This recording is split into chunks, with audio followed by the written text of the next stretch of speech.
Sunil sir, मैं आपके पास आना चाहूंगा। दो तीन चीजें जैसे निकली, डॉक्टर उत्कर्ष सिन्हा जी ने भी कहा और वही चीज विवेक जी भी कह रहे हैं कि अभी तो आप संसद में बहुमति नहीं पारित कर पाए। ओवरऑल मतलब उसमें देखा जाए तो जो प्रक्रिया है, जो पालन करना चाहिए, संविधान की जो बात करी, उन सबको नहीं मानना और बाकी सब कुछ करना। और इसी संदर्भ में हम जो आज है कि वो वहां पहुंचे हुए थे अपने निर्वाचन क्षेत्र में, और वहां जो किसानों को टारगेट किया है उन्होंने वहां से। सुनील सर, चूंकि यूपी आप बहुत बारीकी से निगाह रखते हैं, तो इसको कैसे देखा जाए कि ये 10 जो उपचुनाव सामने हैं अब शायद उसकी कुछ कह लीजिए कि जो एक करारी पराजय का सामना उत्तर प्रदेश में करना पड़ा, उसका भी कहीं ये एक शुरुआत मोदी की ओर से, बाकी जो आभार और ये सब तो होना था, हो रहा है, ठीक है, वो अपनी जगह। आपकी प्रतिक्रिया सुनील सर। धन्यवाद संजीव जी। अगर आप उपचुनाव की बात करेंगे, जो 10 उपचुनाव होने हैं उत्तर प्रदेश में, तो मेरा अपना मानना है कि गाजियाबाद शहर को छोड़ करके कोई विधानसभा क्षेत्र ऐसा नहीं है जहां भारतीय जनता पार्टी मजबूत स्थिति है। चाहे वो अवध क्षेत्र का कटहरी और मिल्कीपुर हो, पूर्वी उत्तर प्रदेश का फूलपुर और मझवा हो, या पश्चिमी उत्तर प्रदेश में करहल हो मैनपुरी का, या मुरादाबाद की सीट हो इकरान या नाम उसका, या खैर हो, या बिजनौर की सीट। कोई ऐसी सीट नहीं है जहां पे मजबूत स्थिति में हो बीजेपी, और जहां इंडिया दल समूह का या समाजवादी पार्टी का मजबूत चैलेंज है। हाँ, मैं मान सकता हूँ कि गाजियाबाद शहर में सदर जो सीट है, जहाँ पे विधानसभा का चुनाव अतुल गर्ग ने भी बड़े बड़े व्यापक मार्जिन से जीता था, और लोकसभा की सीट भी उन्होंने बड़े काफी मार्जिन से जीती है, और एक असर उस क्षेत्र पर उनका रहा है। तो मैं कह सकता हूं कि वहां पे भारतीय जनता पार्टी की एज है। बाकी 9 सीटों में इरफान सोलंकी की सीट जो कानपुर में है बहुत मजबूत बने, करहल तो कोई सोच भी नहीं सकता कि वहां आ सकती है। मिल्कीपुर की अगर आप बात करेंगे, मैंने फैजाबाद की संदर्भ सर, मैं माफी चाहता हूँ, मैं सिर्फ संदर्भ इतना सा मेरा था कि जिस तरीके से हार का सामना करना पड़ा है, और उसमें कहीं ना कहीं ठीकरा जो बहुत ज्यादा फूटने की जो दिख रहा है वो फोड़ा जा रहा है। योगी आदित्यनाथ के सिर संकेतों में फोड़ रहे हैं, को सीधे फोड़ रहे हैं, आरोप और प्रत्यारोप का दौर जो चल रहा है। तो ये कहीं क्या ये इसको ऐसे भी देख सकते हैं कि ये श्रेष्ठता वाली बात भी कहीं इसमें पीछे छुपी दिखती है क्या, कि जो मोदी का चेहरा वो धूमिल पड़ा था, लेकिन ये शुरुआत जिस तरीके से मैंने कहा कि किसान निधि वहां जो आज दी जानी थी, नहीं, सवाल ही नहीं पैदा होता। ये उत्तर प्रदेश में तो अगर आप योगी को माइनस कर दें तो फिर बीजेपी की उपलब्धि कौन सी है? जो मोदी का सोच होता है, मोदी का जो सोच होता है, अब वो आप कुछ भी सोच लें, सोचने के लिए तो आप कुछ भी सोच सकते हैं, लेकिन जो सामने राजनीतिक परिणाम अगर आप उसकी बात करें, तो वाराणसी के आसपास में मिर्जापुर को छोड़ करके सभी सीटें हार गई बीजेपी,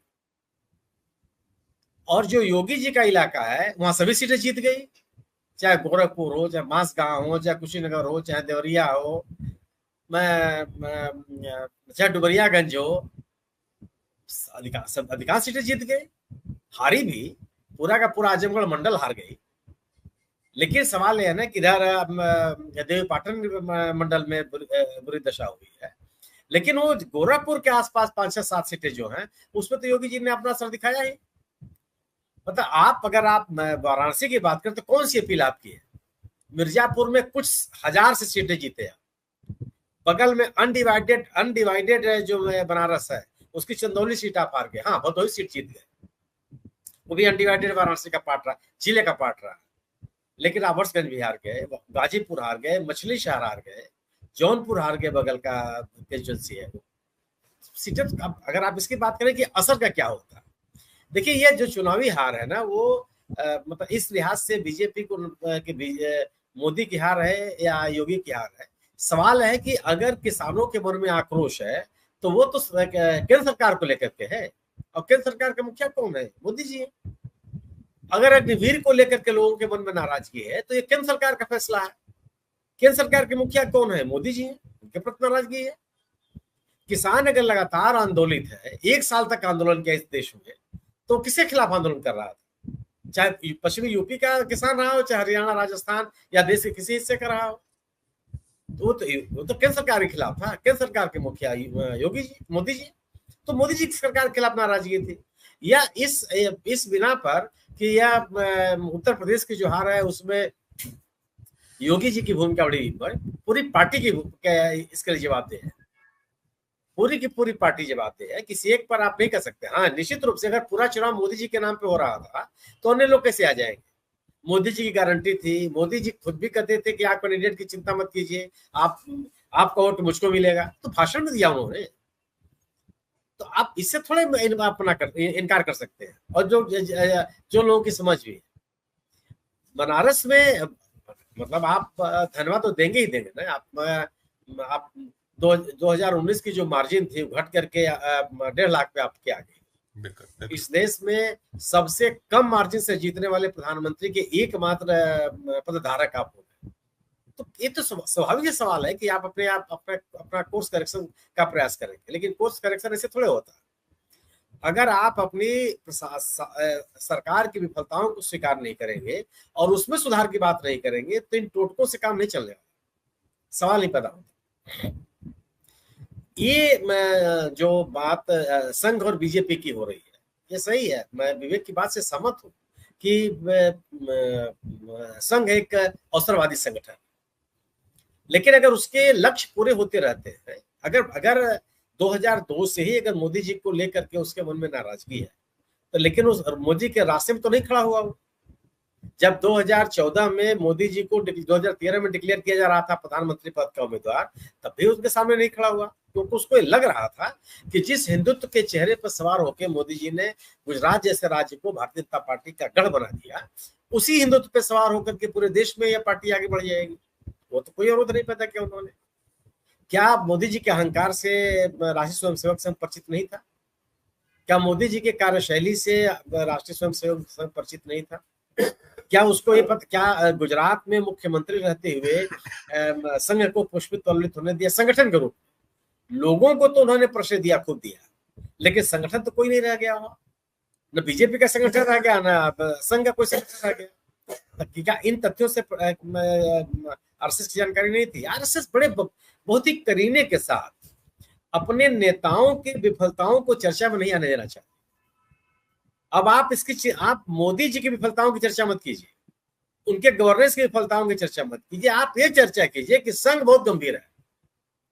संघ ही सरकार की विफलताओं को लेकर के इस सरकार के नेताओं को लेकर के बहुत चिंतित है और वो उस पर अपनी निगाह रखे हुए।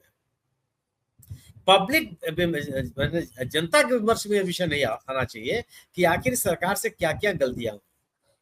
जो अगर आप उत्तर प्रदेश में की हार की बात, गवर्नेंस की बात करेंगे तो ये बात क्या नहीं होगी? क्या सिविल सोसाइटी में बुलडोजर राज का समर्थन हो सकता है? क्या सिविल सोसाइटी में इस बात को लेकर के हलचल नहीं होगी? और अगर हलचल होगी तो क्या इससे सरकार को नुकसान नहीं होगा? चुनाव के मौके पर इसका प्रकटीकरण नहीं होगा? कब होगा ये? सवाल ये भी, और दूसरी चीज भी है कि भारतीय जनता पार्टी को या संघ को अपने प्रतिबद्ध मतदाताओं की भी चिंता है कि प्रतिबद्ध मतदाता उनके साथ बने रहे, वो न खिसकने पाए और उनके लिए वैल्यू एडिशन दूसरे लोग आगे कर दें जो हिंदुत्व के रास्ते पर चलना चाहते हैं। सवाल यह है कि आप अगर यह सरकार गवर्नेंस की बात नहीं करती तो इस पर कौन बात करेगा?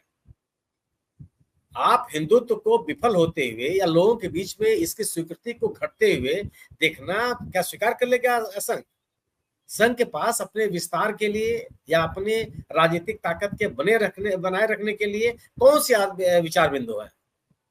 किस विचार बिंदु पर आप लोगों को ले जाना चाहते हैं? सांप्रदायिकता और हिंदुत्व, इसके अलावा क्या है आपके पास? क्या आप किस चीज को आप लेके चलेंगे? और अगर सरकार में आप हैं, एक समय तो काम करता है, लेकिन जब आप सरकार में हैं तो आपको सरकार की बात करनी पड़ेगी ना कि 10 सालों से आप सरकार में तो आपने क्या। अगर आप हिंदुत्व की मंदिर का निर्माण कोई हिंदुत्व के लक्ष्य को पाना तो नहीं है। और अगर जिस सरकारों के आने से जो समाज का व्यापक पैमाने पे जो लाभ हो कल्याण होना चाहिए वो भी नहीं दिखता। क्या अगर बेरोजगारी की समस्या इस देश में है तो उससे हिंदू प्रभावित नहीं है? अगर चीजें महंगाई की स्थिति बनी हुई है तो उससे क्या हिंदू सस्ती दरों पर मिल रही है? तो जिस एजेंडे को आप ले चलना चाहते हैं वो एजेंडा सही है, उस एजेंडे से आप अलग नहीं होना चाहेंगे।